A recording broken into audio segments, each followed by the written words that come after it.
Vous êtes chez Tartampion, salut à tous et voici un ouvre ta boîte sur le jeu Lorenzo. Alors c'est parti, on regarde qu'est-ce qu'il y a à l'intérieur de cette jolie boîte.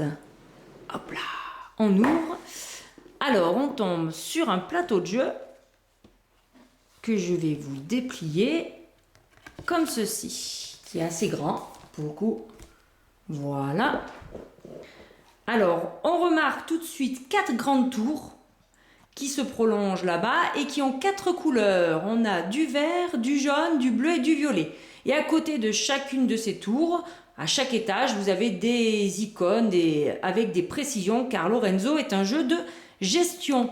Tout autour du plateau de jeu, on trouve une classique piste de score, voilà.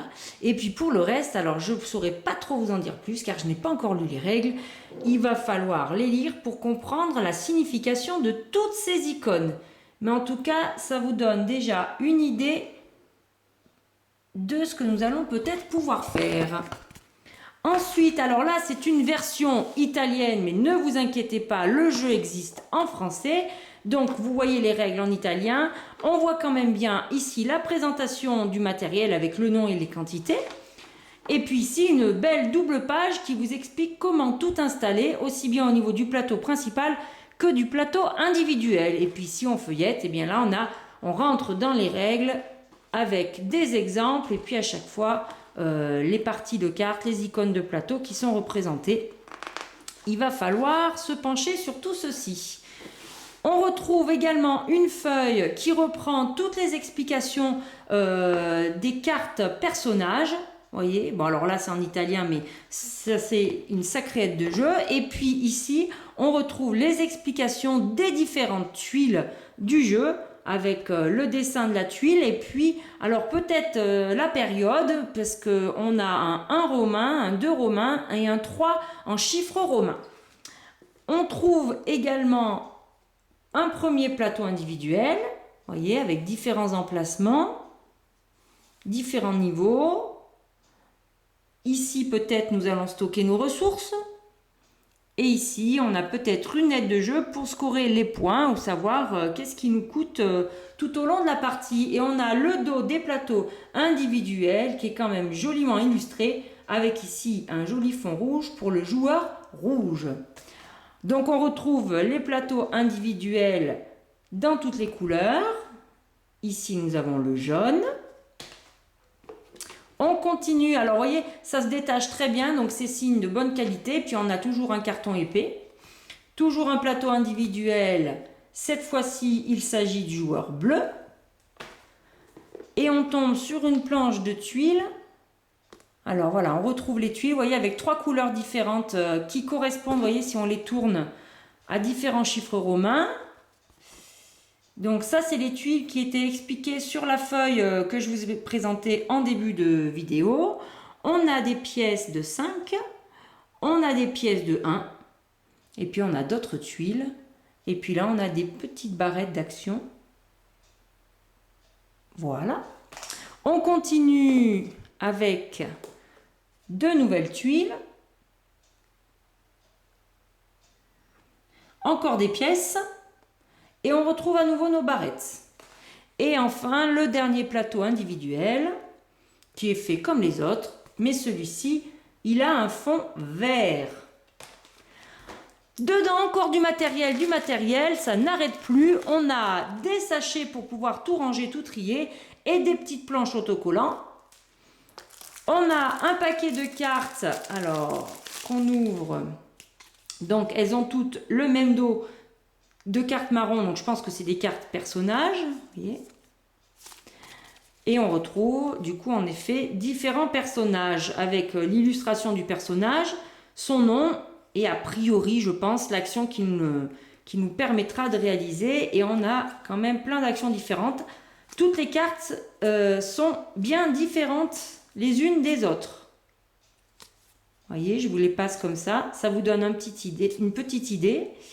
On retrouve dessus les icônes qui représentent les ressources que je vais vous présenter après. Et voilà, toutes les cartes personnages du jeu Lorenzo. Ici, on a des petites cartes. Voilà. Alors, différentes couleurs qui reprennent, à mon avis, les couleurs des tours du plateau de jeu, entre autres le vert, le jaune, le bleu et le violet.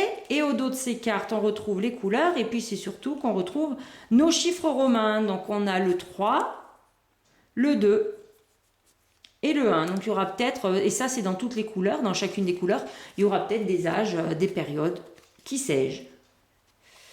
Donc voici une carte type avec le dessin, le nom, alors c'est peut-être des bâtiments, et puis en dessous les actions qui nous sont permises de faire, et c'est toujours associé à un dé, mais c'est pas les mêmes cartes, vous voyez, donc là on a 1, 2, 3 en valeur de D1, 4, 5 et 6, mais après ça redémarre sur du 5 ou du 6. Donc là aussi on retrouve les icônes, on voit de l'argent, on voit des pierres, on voit des personnages. Et dans les différents paquets, vous voyez, je passe un petit peu, ça vous donne une idée de ce qu'on va pouvoir faire. Alors c'est associé au dé. Voilà, on avance un petit peu. Les différentes possibilités que ces cartes vont vous permettre d'obtenir. Donc on va avoir de quoi faire à mon avis, hein. Voilà pour les petites cartes. On continue. Alors là, je vais vider carrément tous les jetons en bois. Regardez, il y a vraiment de quoi faire. On retrouve tout de suite 3 gros dés, donc de valeur de 1 à 6 et en 3 couleurs, donc blanc, noir et orange.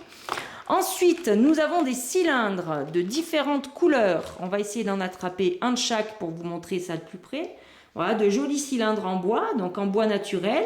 Et puis après, on trouve jaune, vert, bleu et rouge. Dans les mêmes couleurs, on va retrouver également des disques. Les voici. Des jolis disques en bois, bien vernis.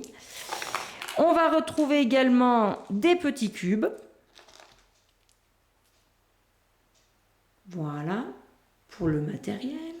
On continue ensuite, on a des, alors je ne sais pas si c'est des personnages ou des ouvriers, vous voyez on a des ouvriers violets, donc il y a 2 tailles, le petit et le grand. Hop, je vais mettre ici comme ça vous les verrez mieux. Voilà, le petit et le grand. On voit bien la différence de taille. Et pareil, dans le même principe de différence de taille, eh bien on va trouver ce que je pense être des ressources. Voilà, donc là aussi, on voit bien qu'il y a le petit et le grand.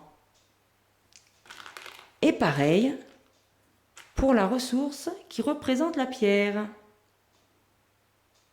Hop là, les voici, une grande et une plus petite pièce. Et bien voilà pour le matériel du jeu Lorenzo. Maintenant, il va falloir lire les règles et surtout y jouer. En attendant, amusez-vous bien!